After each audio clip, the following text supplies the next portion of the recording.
બાવળામાં ઘૂસીના ખાડામાં રાત્રિ દરમિયાન ઘાતકી હુમલો કરાયો। શહેરના સ્થાનિક દશરથ ઠાકોર પર જીવલેણ હુમલો કરવામાં આવ્યો છે। 4 શખ્સ દ્વારા તલવાર, પાઇપ અને લાકડી દ્વારા હુમલો કરવામાં આવ્યો।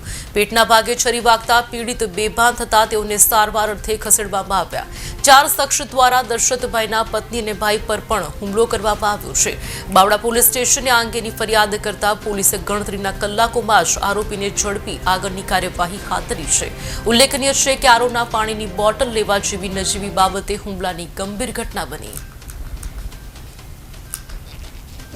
ઠાકોર છે, હું ખુશીના ખાડામાં રહું છું।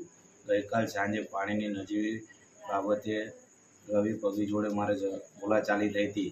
એ પછી એ મોડી રાત્રે એના સાગરીતો જોડે 8 થી 10 છોકરાઓ લઈને આવ્યો અને મારા ઘર ઉપર તીક્ષ્ણ હથિયાર વડે હુમલો કર્યો હતો અને મને અને મારા ઘરનાને અને મારા ભાઈને ઈજાઓ પહોંચાડી હતી।